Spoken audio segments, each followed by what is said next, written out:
Welcome to News 5 Everywhere. Mula sa News Headquarters ng Pilipinas. Action Breaking. Magandang umaga, ako si Alex Alikpala. Narito ang mga balita sa oras na ito. Kahit may umiiral na hiring ban sa Taiwan laban sa mga Pinoy worker, hindi naman daw apektado nito ang mga OFW na kasalukuyan ng nagtatrabaho roon. Sa panayam ng Radyo 5 kay Communications Secretary Sunny Coloma, yun lang namang mga bagong manggagawa na nais makapasok ng Taiwan ang naapektuhan ng freeze hiring. Sinimulang bawalan ng Taiwan ang pagpasok ng Pinoy workers sa kanilang bansa, kasunod ng pamamaril ng Philippine Coast Guard sa isang Taiwanese fisherman noong Mayo 9 sa Balintang Channel. Tiniyak naman ni Coloma na may itinakda ng mga alternatibong deployment ang Department of Labor and Employment para sa mga naapektuhang OFW.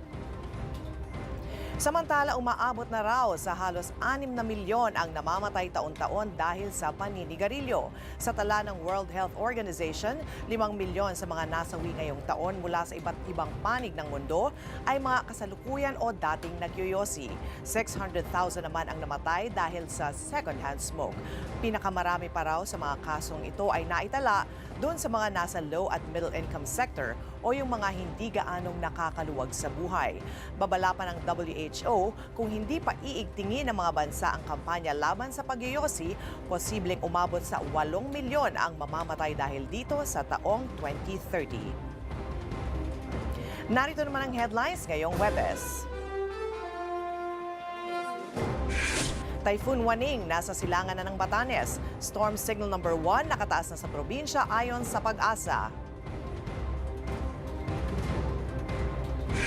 Philippine Airlines pinayagan ng muli ng European Union na makalipad sa mga bansa sa Europa.